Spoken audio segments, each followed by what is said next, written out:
বিশ্বনবী সাল্লাল্লাহু আলাইহি ওয়াসাল্লামের সিরাতের উপরে কিছু কথা বলছিলাম। আসলে হুজুরের জীবনী এই 2-1 মিনিট বা 2-10 মিনিট আলোচনা করা যাবে না। তার জীবনী তো ব্যাপক। আল্লাহ পাক বলেছেন ওয়া ইন্নাকা লাআলা খুলকিন আযীম। নবী, আপনি আপনার চরিত্র এত বড় যা মাপার কোনো ফিতা আমার কাছে নাই। আল্লাহু আকবার। কত অনুপম তার জীবনী। তো আমরা দেখলাম যে মুহাম্মদ সাল্লাল্লাহু আলাইহি ওয়াসাল্লাম সাফা পাহাড় থেকে দাওয়াতি কাজ করে তিনি ফিরে এলেন, কিন্তু তার উপরে নির্যাতন শুরু হলো। আস্তে আস্তে নবী করিম সাল্লাল্লাহু আলাইহি ওয়াসাল্লামের পরে প্রাথমিক অবস্থায় তারা নির্যাতন করেছে খুবই কম। তারা টার্গেট নিয়েছিল যে এটা প্রতিরোধ করতে হলে তার কথা কারা শুনছে আগে তাদেরকে খুঁজে বের করো। তাদেরকে আমরা যতই বোকা ভাবি, তারা অতটা বোকা ছিল না যতটা আমরা তাদেরকে মনে করি। তারা এতটা বুদ্ধিসম্পন্ন লোক ছিল সেই মক্কার কাফেররা যে উটের পায়খানা দেখলে তারা বুঝে ফেলতে পারতো যে এই উটটা কোন এলাকার উট। কারো পায়ের চিহ্ন দেখলে বুঝতে পারতো যে এটা কোন গোত্রের মানুষ এ পাশ দিয়ে হেঁটে গেছে। আমরা তাদেরকে যতটা বোকা মনে করি তারা এতটা বোকা ছিল না। তো মক্কার লোকজন, বিশেষ করে নেতৃবৃন্দরা, নবী করিম সাল্লাল্লাহু আলাইহি ওয়াসাল্লাম যখন তাদেরকে দাওয়াত দিলেন, এটা যখন প্রকাশ পেয়ে গেল, তারা মিটিংয়ে বসে একটা সিদ্ধান্ত নিল যে কিভাবে এটা ঠেকানো যায়, কিভাবে এই দাওয়াতকে বন্ধ করে দেওয়া যায়। তারা সিদ্ধান্ত নিয়ে বের করলো, বিশেষ করে আবু জেহেল, আবু সুফিয়ান, উতবা ইবনে রবিয়া, আবুল বখদারি, এই জাতীয় নেতৃবৃন্দগুলি তারা সিদ্ধান্ত নিয়ে বের করলো যে প্রাথমিক পর্যায়ে আমরা গরিব মানুষদেরকে পিটাবো, অর্থাৎ তার উপরে যে সমস্ত গরিব মানুষের ঈমান নিয়েছে তাদেরকে আমরা অত্যাচার করব। এই গরিব মানুষদের উপরে যখন আমরা অত্যাচার করব, তখন আর অন্যগুলি ভয়ে আর মুহাম্মদ সাল্লাল্লাহু আলাইহি ওয়াসাল্লামের দ্বীন গ্রহণ করবে না, দাওয়াত দেওয়া সে লোক পাবে না। শুরু হলো নির্যাতন বেলালের উপরে। আপনারা জানেন সেই ইতিহাস, বলে আমি লম্বা করতে চাই না। বেলালের উপরে নির্যাতন শুরু হলো। বেলালকে উটের পায়ের সঙ্গে বেঁধে দিয়ে মরুভূমিতে উট তাড়ায় দিয়েছে।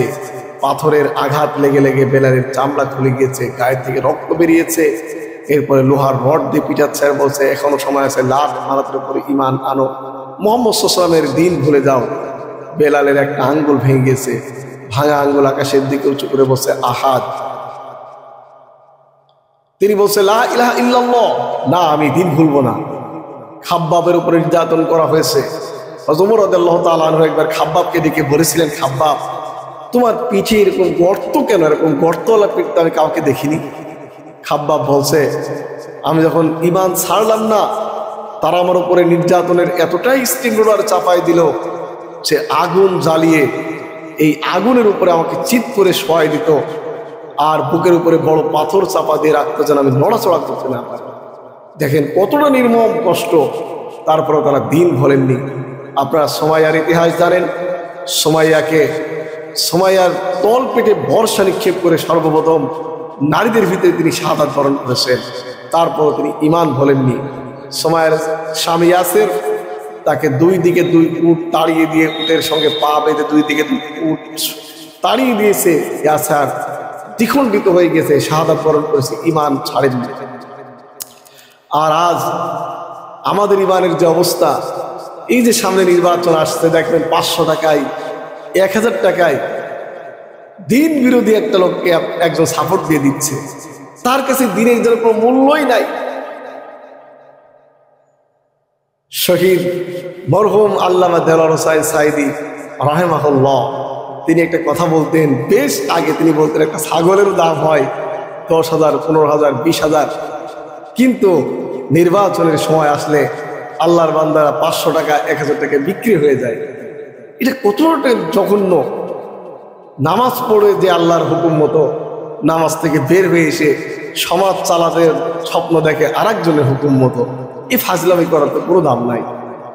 সাহাবায়ে কেরাম রাদিয়াল্লাহু তাআলা আলাইহিম আজমাইন যারা ঈমান এনেছিল, তারা কখনোই এরকম দ্বিচারিতা তারা গ্রহণ করতেন না। সম্মানিত হাজিরিন, এভাবে করে মক্কার লোকজন একদিক থেকে দুর্বলদের উপরে নির্যাতন চালাতে লাগলো, অপর দিকে নবী করিম সাল্লাল্লাহু আলাইহি সাল্লামের নামে বিভিন্ন অপপ্রচার করতে লাগলো। তারা মুহাম্মদ সাল্লাল্লাহু আলাইহি সাল্লামকে বলেছেন পাগল, তারা মুহাম্মদ সাল্লাল্লাহু আলাইহি সাল্লামকে বলেছেন গণক, তারা মুহাম্মদ সাল্লাল্লাহু আলাইহি সাল্লামকে বলেছেন তাকে জিনে ধরেছে, তারা মুহাম্মদ সাল্লাল্লাহু আলাইহি সাল্লামকে বলেছেন যে তিনি এইরকম ভাবে তার সম্পর্কে অপপ্রচার, জাদুকর বলেছে, বিভিন্ন অপপ্রচার করা শুরু করলো। একদিক থেকে তার সাথীদের উপরে নির্যাতন, অপর দিক থেকে মুহাম্মদ সাল্লাল্লাহু আলাইহি সাল্লামের উপরে অপপ্রচার। আজও দেখবেন সমাজের আলেম ওলামা, যতদিন একজন আলেম হক কথা বলেন না ততদিন তার খেদমতের লোকের কোনো অভাব থাকে না। যেই হক কথা বলে, যারা এতদিন তাকে হাদিয়া দিয়েছে, ঠিক যখন ওই আলেমের মুখ থেকে একটা হক কথা উচ্চারিত হয়, তারাই তখন তার বিরুদ্ধে মামলা দেওয়া, হামলা করার পরিকল্পনা করে। সম্মানিত হাজিরিন, বিশ্বনবী সাল্লাল্লাহু আলাইহি ওয়াসাল্লাম নবুয়তের পূর্বে তারা 9টা সার্টিফিকেট দিয়েছিল, অর্থাৎ যতদিন হুজুর কালেমার দাওয়াত দেননি ততদিন তারা হুজুরকে পাগলও বলেননি, গণকও বলেননি, জাদুকরও বলেননি। কিন্তু যেই তিনি কালেমার দাওয়াত দিয়েছেন, ঠিক তখন থেকে তার নামে অপপ্রচার শুরু হয়েছে। সম্মানিত হাজিরিন, এই অপপ্রচারে লিপ্ত হয়েছে মক্কার চিহ্নিত কাফেররা। মক্কায় যখন কোনো লোক আসতো তখন তারা তার কাছে গিয়ে বলতো, আমাদের এলাকায় একজন পাগল আছে, নাম তার মুহাম্মদ সাল্লাল্লাহু আলাইহি সাল্লাম, তোমরা তার কাছেও যাবে না, এমনকি সে কি বলে তাও তোমরা শুনবে না। হজের মৌসুম এলো, মক্কার কাফেররা টাকা দিয়ে দিয়ে লোক সেটিং করে মোড়ে মোড়ে সারাদিন মুহাম্মদ সাল্লাল্লাহু আলাইহি ওয়াসাল্লামের বিরুদ্ধে অপপ্রচার করতে শুরু করে দিল। আজও দেখেন আলেম ওলামাদের বিরুদ্ধে, ইসলামী মূল্যবোধের বিরুদ্ধে ফেসবুক, ইউটিউব, আপনার সোশ্যাল মিডিয়াতে কিছু কিছু লোককে ইসলাম বিরোধী শক্তিরা দায়িত্বই দিয়েছে আলেম ওলামা যেন একত্রিত না হতে পারে, আলেমদের বিরুদ্ধে অপপ্রচার এরকম করার জন্য তারা কিছু লোককে ইতিমধ্যে দায়িত্ব দিয়ে রেখেছে। কারা দিচ্ছে, কিভাবে করছে, সেটা আপনাদের নিশ্চয় বোঝানো লাগবে না। সম্মানিত হাজিরিন, মক্কার লোকজন মুহাম্মদ সাল্লাল্লাহু আলাইহি ওয়াসাল্লামের বিরুদ্ধে একটা স্লোগান প্রচার করা শুরু করলো, আমাদের দেশে একজন পাগল আছে, তোমরা তার কাছেও যেও না, এবং সে কি বলে তাও তোমরা শোনো না। বাইরে থেকে যারা আসলো তারা তো মুহাম্মদ সাল্লাল্লাহু আলাইহি ওয়াসাল্লামের নাম জানে না। আবু জেহেলের সরকার হুজুরের নামটা তাদের কাছে পৌঁছায় দিল। সবাই চিন্তা করলো পাগল কি বলে তারা না শুনলাম, কিন্তু পাগলটা একটু দেখা দরকার। সবাই মিলে পাগল দেখার জন্য নির্দিষ্ট জায়গায় চলে গিয়েছে। কেউ বা কানের ভিতরে তুলা ভরেছে, কেউ বা কানের ভিতরে আঙ্গুল রেখে পাগলের কাছে গিয়েছে। কিন্তু মুহাম্মদ সাল্লাল্লাহু আলাইহি ওয়াসাল্লাম কি পাগল? না, সব চাইতে উন্নত চরিত্র, উন্নত চেহারা, তার চেহারার দিকে মানুষ তাকালে চোখ ফেরাতে পারতো না। সবাই নির্দিষ্ট জায়গায় গিয়ে দেখছে, আরে আমরা তো পাগল দেখেছি, পাগলের গায়ে থাকে চট, মাথায় থাকে জট, দাঁতে থাকে ময়লা, আরে কি ধরনের পাগল, এর চেহারা এত সুন্দর, চেহারা যদি সুন্দর হয় না জানি কি বলে, একটু শুনে দেখি তো। কেউ বা কানের থেকে তোলা বের করেছে, কেউ বা কানের থেকে আঙ্গুল বের করেছে।